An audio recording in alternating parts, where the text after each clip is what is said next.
Welcome to the Cup of Joe Wrestling Show. Cup of Joe Wrestling Show with Joey Harris. A podcast for the wrestling fan on the go. So take your favorite beverage of choice and join Joey.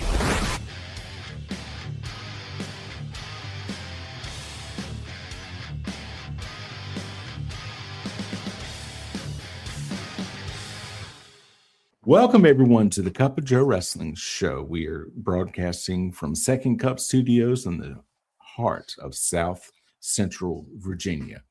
I am your host, Joey Harris. You can get me on Facebook, Threads, and Instagram at The Joey Harris. If you would like to support the show in any small way, no donation is too small, no donation is too large. Let me also say that. You can at paypal.me/cupofjoepod. I am on Cash App and Venmo at The Joey Harris. And of course, if you would like behind the scenes information, bonus shows, Cup of Joe on Patreon, the Joey Harris Super Show, the Book Club Baristas, the Green Room, and so much more, patreon.com/baby kangaroo media. For just $5 a month, you get that and so much more. We've got about closing in on 110 pieces of content, but joining me again this week to go over the second part of SummerSlam 2026 is my co-host for the Cup of Joe on Patreon, the Film Club, Res Life Recordings, so much more. Tyler, how are you? Oh, had a long day. Going for attempt number 2 recording this. We got it today. Yeah, last night, StreamYard is like, you are not recording. Do not make me come over there. So here we go. But before we get into SummerSlam, Tyler, there's a couple of things I want to mention.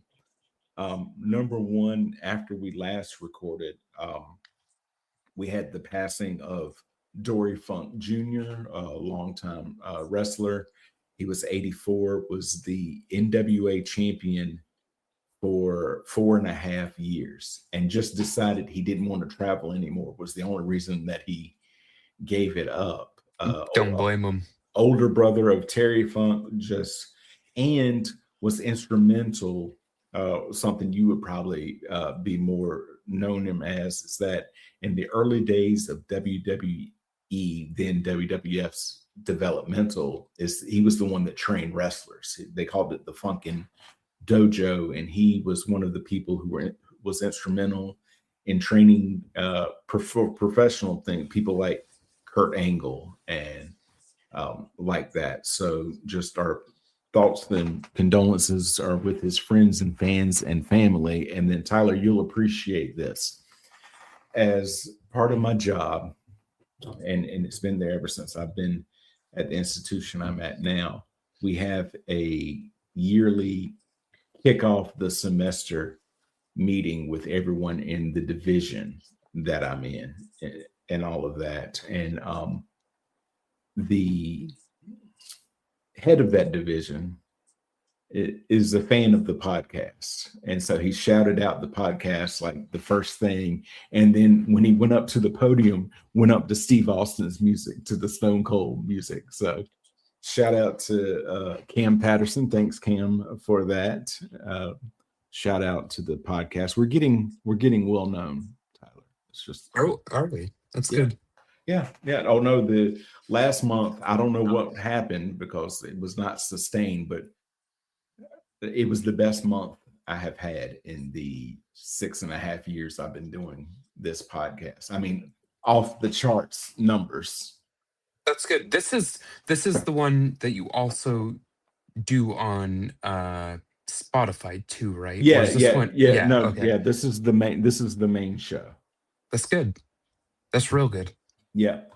So I'm pleased with that. But we're back talking about night 2 of SummerSlam, and I'll just say it. I thought night 2 was much better than night 1. Night 2 was good to me. Man, okay. So I might have to disagree on that, but there is a reason why. There are several reasons why. Okay. So I will just start by saying this. Was the match qualities all right, how do I think this?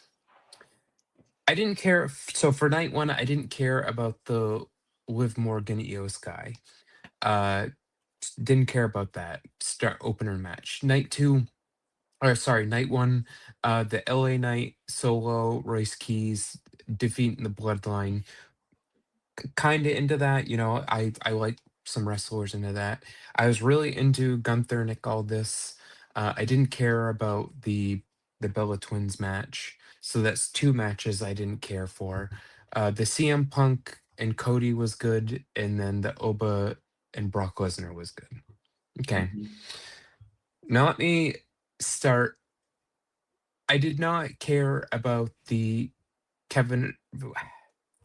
I'm kind of gonna a little bit spoilery, which you will go over, but the reason I think it's important.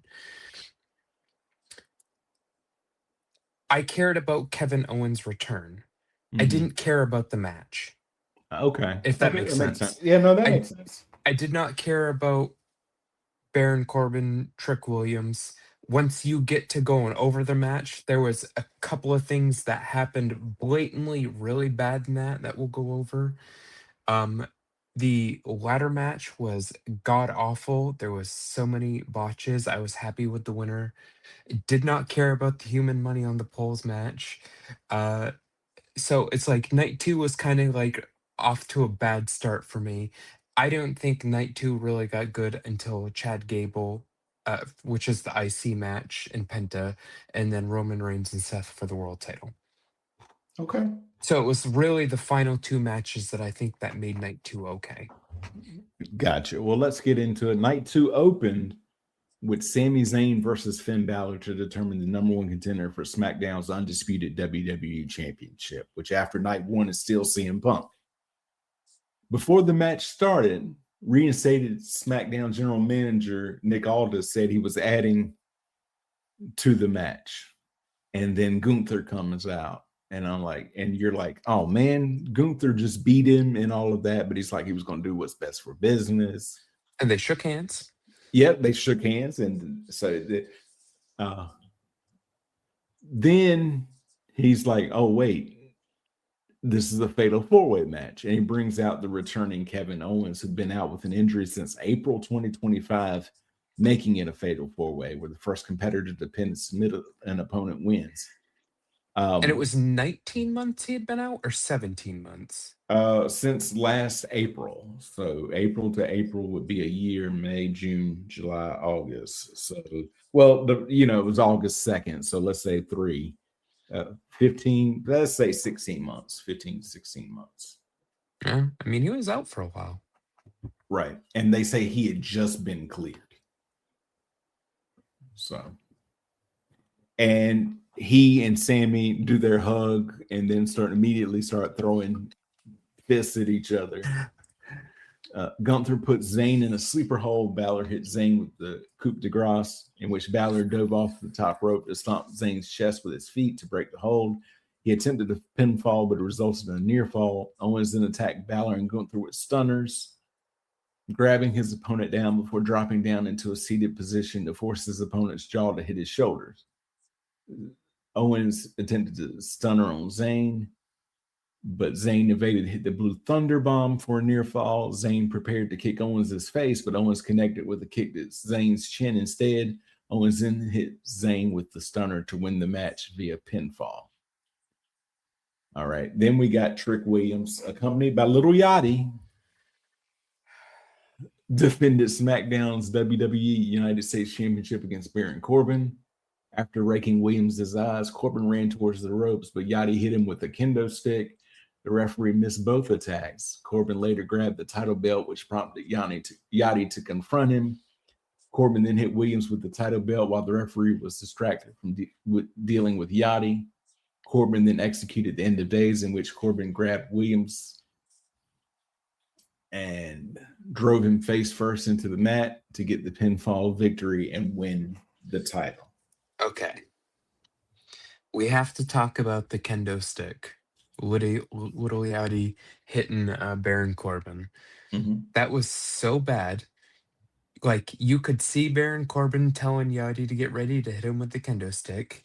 And Yeah. you're gonna see this on camera. Uh our audience won't see it, but he runs and he stops to hang at the rope for him to get hit. And he like hung, and it was so bad. And I was like, oh my, I was like, that is so bad. That like Joey, I genuinely rolled my eyes. I was like, if you can't do your spot, like, why are you there? Right. The only thing that made it not the worst move that week was, have you seen the Dean Ambrose spot from AEW and on Dynamite? No, I don't. I didn't. I forget now who he was doing, but afterwards I'll find it and send it to you. But the person's supposed to come off, I want to say something like a dive or something like a lion salt that Chris Jericho used to do, right? Dean Ambrose realizes that he's not there. So he slides into the ring and literally puts himself into position for the guy to hit him. Nobody hits him. He just he slides in, so he's on his stomach, and then I think he turns over and just lays there while the guy does whatever the move is. All right. The third match was a 5-way ladder match for the SmackDown Interim WWE Women's Champion, featuring Chelsea Green, Charlotte Flair, Jade Cargill, Lash Legend, and Tiffany Stratton. Now, I know you said a lot of botch moves, and there were, but I'm going to tell you something, Tyler. My wife and I had gone somewhere that day, so I'm coming back late, and I'm trying to catch up on that. So I'm fast forwarding through all of the entrances and stuff like that, and I kind of catch up. No, I think by the time I had gotten to this match, the main event was going on, but I stopped and watched this match, and I was into it by the end, and I was not the only one. The crowd was really into it. Okay. Happy with the winner. Very, very happy with the winner. Just the match itself was sloppy. I'm just gonna go ahead and say it. When Charlotte, like, okay, the weakest ladder swing in the history of ladder swings. Do you know which spot I'm talking about? Yeah. I think it's when Lash hit Charlotte, I want to say, with the ladder, if I remember right off the top of my head. And she just like, and Charlotte had to run into it to make it look like it hurt. And I was like, oh man, it killed me. It killed me, Joey. Yeah. So as Stratton climbed the ladder to retrieve the belt, Green tipped the ladder over to send her crashing down onto the other competitors on the outside. B-Fab and Meechin ran out to stop Green from climbing, which led to Green being trapped upside down while her legs were hooked into a ladder. I thought that she was going to end up like that, and I was so upset. They then tried helping Cargill climb the ladder before Flair neutralized them and began climbing the ladder. Flair and Cargill knocked down Stratton and Legend, who tried to join them on the ladders before they knocked each other off the ladder. Green then recovered and climbed the ladder to retrieve the belt and win the interim title. And right, now, can we also say how much of a Tiffany Stratton was in this match? Oh, like absolutely. she literally took all the biggest bumps. Like she just looked like money in this match. She looked awesome. Yeah, she was the MVP of the match, even though I'm glad that Chelsea won. And then two things happened. I don't know if you heard this, is that Rhea Ripley like confirmed like she's going to be out for a while because she had to have the surgery. So, and they're like, are they going to strip and not say interim and just say that she's the champion? And then something happened to Chelsea on Friday on SmackDown.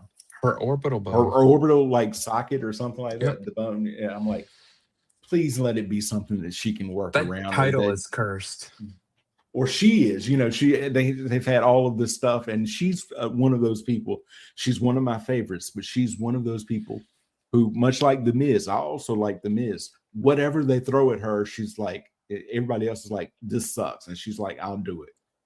And she, and they showed Michael Hayes, she's never going to be the person. She's always going to be the person that helps the person get over. And that's why she dedicated the win to him. So I was extremely happy. No, I was happy she won too. Like, I was very, very happy. There was only one thing about the next match that I like is that one of the little mini housings was comedian Brad Williams. I don't know if you saw that. I did. Yeah. Yeah.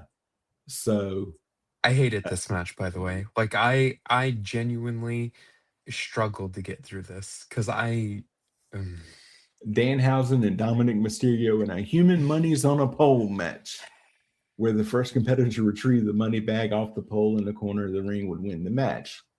Mysterio's Judgment Day stablemate JD McDonough came out to stop Danhausen from retrieving the money bag. Excuse me. 3 mini Housens appeared to attack McDonough and Mysterio. Danhausen went for the bag again, but McDonough stopped him. Joe Hendry appeared and slammed a guitar on McDonough's back. As Mysterio went for the bag, Danhausen cursed him, which set off pyrotechnics from the ring post that caused Mysterio to fall from off the ropes. Danhausen then retrieved the money bag to get the victory. At least it didn't last that long. 6 minutes and 50 seconds was way too long, though. All right. And then this is the next 2 matches were my matches of the night. Agreed. Penta defended WWE's Intercontinental Championship against Chad Gable. Penta pulled Gable into the turnbuckles, which caused significant damage on Gable's injured shoulder. After performing a diving headbutt off the top rope, he attempted a pinfall but could not do a proper cover due to his damaged shoulder, which allowed Penta to kick out. Penta hit Gable with a Mexican destroyer, in which Penta flipped over to drive Gable's head down on the ring apron for a near fall. When Penta tried it again, Gable countered with an ankle lock, which forced Penta to tap out, and Gable won the title via submission. Now, Tyler, what is your favorite match of all time? Of all time? Mm-hmm. I think you know because we have discussed it before. I'm thinking it's Shawn Michaels versus The Undertaker, right? At WrestleMania 25. That's right. So, long, hard, grueling match, 5 stars, 6 stars, however many stars you want to throw at it, right? Now, let's say afterwards, Undertaker 1, 2, 3 finally gets the pin. For that time, at least the streak is extended. Now, isn't the only thing that was missing is a big dog in a costume coming in and handing you a root beer and saying, "Here, drink mug root beer"? Wasn't that the only thing that was missing from that match? No. Or I didn't need to see it. Or Bret Hart gets a bleeding Steve Austin who passes out from the blood loss but never quits. Afterwards, the dog comes in with the mug root beer. Isn't that what that match needed? No, I think advertising like they are is fine. I think they are over advertising and just making it like a spectacle, and I don't like it. But this moment, you got this guy who they thrown every bad thing at him. He was like, I've been watching some NXT for the regular show because I do like the big shows like 10 years later. And I've just been coming off of his team with Jason Jordan, American Alpha, and they were really, really good. Then Jason Jordan, then they split them up because they want to do Jason Jordan as Kurt Angle's illegitimate child. Then he gets injured, becomes an agent, and then Chad Gable just flounders. You know, he was Shorty G for a while and all of that. And another one of these guys, like almost everything they threw at him, he finally does the original. What's that? Americano Grande. El Grande Americano. Yeah, El Grande. Yeah, the original. Yeah. And gets over and gets back into it, and people are into him. And he gets this moment and he wins, and he's from Minnesota, and his whole family is there, and they bring him all in. And then this dog shows up with this root beer. And you're like, Chad, you got to drink the root beer. Oh, man. He's like, I'll do it. I don't want to, but I will. You know, that's what he was thinking. Like, yeah, I don't want to, but I will. And it's the same thing with the, if you've ever seen the post show. No, if you've ever seen the clip, it's a it's like from the 90s, a very special episode of Home Improvement where they think Randy may have cancer. And it's a very heavy clip. It's like 15, 20 seconds. And he's like, don't worry, buddy, we'll get through this together. He's like, Dad, I don't want to die. And everybody's like, and all that. And it's like a special episode of Home Improvement, followed by the Diet A&W Root Beer Dana Carvey show. It was one of those situations. I thought you were originally going with the post-shoot post SummerSlam show of a certain superstar eating McDonald's. Oh no. Who was that? I didn't see that. Roman. You didn't see that? I did not. I'm gonna have to look. So in the main event, Roman Reigns defended Raw's World Heavyweight Championship against Seth Rollins.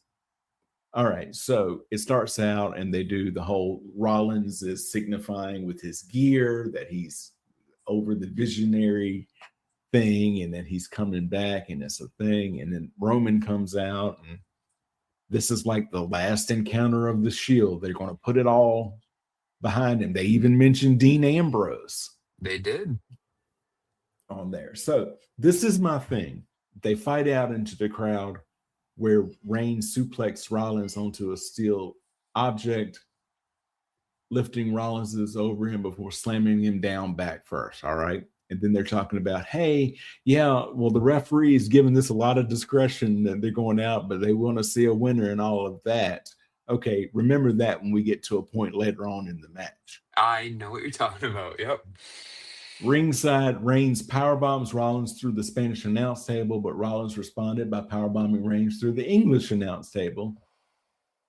And then both men returned to the ring just before the 10 count, after having been outside previously for several minutes. Yep. This wasn't like 30 seconds and like, oh, you can kind of, nope. This was like, That's something they've been doing a lot of recently, by the way. well, I mean, it was like, is it MLW? Maybe it was Evolve. It was one of those things where they don't have count outs, but you can't pin or submit on the outside. You have to do it inside the ring. They might as well just go to that if you're not going to use the count. Reigns and Rollins later traded punches, which led to Rollins unintentionally knocking down the referee. Reigns hits Dirty Deeds, the signature move of their old Shield stablemate Dean Ambrose. Reigns then attempted to charge at Rollins, but Rollins evaded. Thus, Reigns hits the referee instead. I think that those two spots with the referee were way too close together, even if one of them was unintended. I don't know if it was or not. But Rollins prepared to hit Reigns with a steel chair, but Reigns anticipated and struck his first instead. Rollins urged Reigns to hit him with the chair, but Reigns tossed it aside. Rollins later attempted to stomp on Reigns' head off the top rope, but Reigns evaded and connected with a spear, charging at Rollins before diving his shoulder into Rollins' midsection to force him to fall back into the mat. He went for another spear before making the cover to win the match and retain the title via pinfall. After the match, Reigns and Rollins showed respect to one another by doing their signature Shield fist bump. As the English commentator Michael Cole called it the final chapter of their rivalry. So, what was your thoughts on that match? I thought the match was really good, even for going 33 and 25 minutes long. I mean, you know that I'm generally now at this point in my life, I enjoy shorter wrestling matches, but yeah, it was good. It was definitely a match of the night for sure. Yeah. It was really good. It might have been match of SummerSlam. And I think it built, if this is supposedly their final chapter and all of that, it built on their history. They're going through the Shield and Seth ending it with the chair shot in 2014. And then the heist of the century 1 year later at WrestleMania. And then all of that stuff that they've gone through. And then going back to 2022 at Royal Rumble where he pins him, but his legs under the rope and all Mhm. of that. Going forward 2 years with WrestleMania 40, with him saying to Seth saying to Cody, "I'll be your shield," and then going against Roman and The Rock, and the last night where he comes in the shield gear with the chair, and Roman goes for him with the chair instead of taking out Cody, which allows Cody to win. So Mhm. they built on all of that for that. So I definitely say it. But for me, I mean, I enjoyed night one. I thought night two was better, but it may have been because Chelsea won, Chad Gable won, and the I would have been happy if either one of them won the main event. But I think wherever they're going with Roman, which now it seems to me you've got what looks to be the bloodline fully reforming, but with what do you say, like with people who don't intentionally want to be there in Jacob and Yeah. so and with in Jacob and Solo. So it'll be interesting. Oh, I didn't. Okay, so let me say this because I think when we talked about night one, I had Mhm. said this. The match was really good. I wish they would have gone. I wish they would have let Seth win instead of uh because yes, like you can say the whole storyline that Roman never beat Seth like clean or whatever. Seth has always been a thorn in his side, but I think any way you want to look at it, Roman has always been the one that's come out on top of the situations. Mhm. Um, and I just think that they should have finally gave their dues to Seth, to give him a clean slate victory over Roman, and Mhm. being like, "Look, I'm not the secondary guy," because of and I don't care what anybody on this planet says. Seth Rollins is the better in ring performer. Like Mhm. it's not even comparable. He can out wrestle Roman Reigns 7 days out of the week, 24/7. And I just wish they would have finally given that like look, Seth, you're not going to be secondary to Roman. Like we Right. appreciate everything you've done for the business, but I understand why they didn't. Roman is the guy, and then also the fact that they're trying to do like you said, rebuilding the whole bloodline thing. But I don't know. I'm not like upset about it, but like I'm not happy about it either. It's just like one of those things that I wish they would have done differently. Mhm. Because to me now it's starting to feel like now we're repeating the whole all the way up to WrestleMania 40 again. Like Roman's gonna he's gonna hold this title for so long, and he's part of the bloodline, but this time he wants to do it on his own, a little bit different compared to the first time. But I don't know. To me, it just looks like they're running it back, and it's just not as successful this time. I know. I agree. I agree, and it's going to be interesting to see where they go from here because I think this time more people are going to be like, "We're burned out." We saw that we were along for the ride for those 4 years or however long it was, but um, they don't want to. They probably don't want to see another 4 year reign I and don't all of that, know. unless they're going to do like from here, and then something happens between now and Royal Rumble, and that sets up like a whole bloodline thing at WrestleMania where you finally have what they really want to happen is to finally have The Rock versus Roman. Maybe they'll be leading to that. I don't know, but Maybe. you got to have people to watch in Saudi Arabia. Tyler, I was talking about my father-in-law was here this weekend doing some stuff around our house for us, and what we were resting and watching something. He's like, "What's the newest thing in wrestling? Like, what's going on in wrestling?" And I was telling him about SummerSlam and all of that, and about how WWE has been struggling. Like they were struggling to sell tickets to SummerSlam. They were struggling to sell tickets to last year's WrestleMania. And he's like, I thought that was the big thing. Isn't that the thing that you went to? So I had to explain how we were in Philadelphia. They announced for Vegas and then was supposed to go to New Orleans. And then Vegas is like, we'll pay you so much money to bring it back. And he's like, bring it back a second year when they were just there. I'm like, exactly. And I said, next year it's in Saudi Arabia.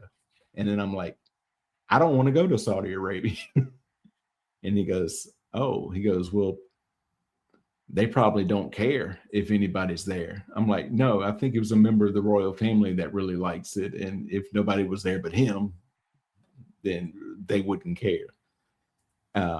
But I was talking about how they had the Royal Rumble there, and you couldn't really tell if there were people there or not because of the way that it was. So he was interested in all of that. But all right, so give me a grade for night 2 and then grade the entire weekend.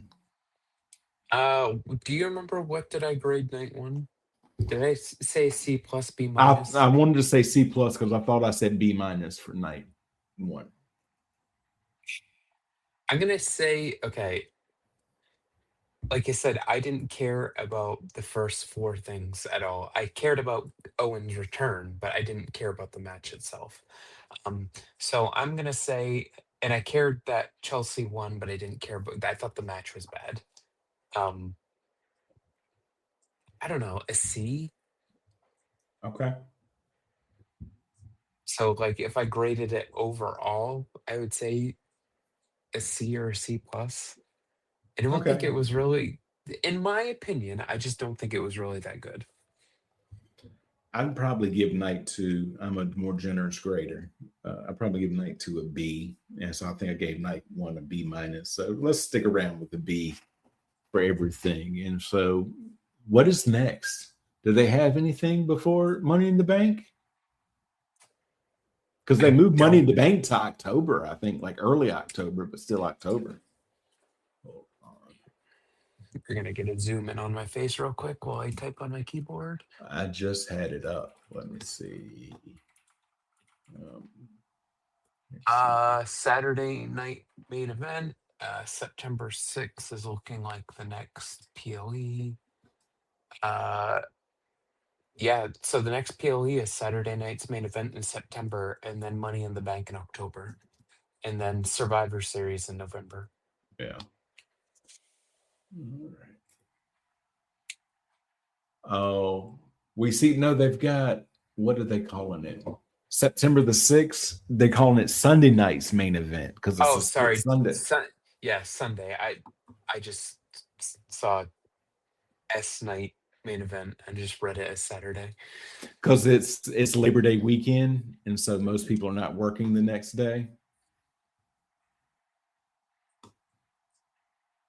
So Yeah, so October is our next big one because I don't really count Saturday, Sunday night main events as like a big old pay-per-view, PLE, whatever you want to call it.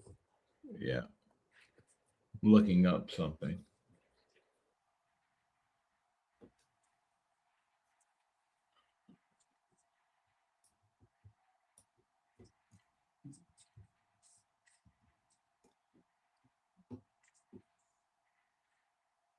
Oh, see, they've got All In from Wembley the Sunday before. So I'm guessing they didn't want to do back to back where they were doing their Money in the Bank following All In. Probably. So, but then I think they have like a Triple Mania or something going up against All In. It's one of their AAA things.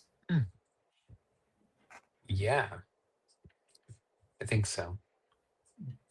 It's one of those things. But speaking of which, Tyler, I think we're still going to do it if I can work it out some way. Is the next thing you and I are doing on Patreon is a watch along where we're going to watch a little El Grande Americano versus El Grande Americano original. So there's that. And the last Res Life recordings we did, we talked about my end of my time in housing officially, even though the show is still going on. I've reached out to a guest for our next Res Life recording. So as soon as I hear back from them, we'll get that on the schedule. Tyler and I are recording our film club podcast about Rogue One right after this, where I realized last night, even though I'd seen it before, I hadn't finished watching it. Oh, really? For a thing. So I watched the rest of it today. I had like 30 minutes left. They had landed on that final area where they had gotten the plans. Yeah. So it was really just the final battle, them uploading the plans, and then the run to deliver The run. So there is all of that. But Tyler, in the meantime and in the between time, tell people where they can get you if they would like more Tyler in their life. You can follow me on Instagram at the Tyler MCK. And that's it. That's all I got. He made it easy for you, folks. So You have to be a real person, though. You can't be a fake account. So no Jenny 12387654321. No. Yeah. So all right. I gave all of mine at the beginning. You can follow the show on Twitter and Blue Sky at Cup of Joe Pod. I made it easy for you, but you can email the show at cupofjoewrestlingshow@gmail.com. Tyler, thank you so very much. But for Tyler, this is Joey saying we will talk to you all next time. Bye. The Cup of Joe Wrestling Show is a production of Baby Kangaroo Media.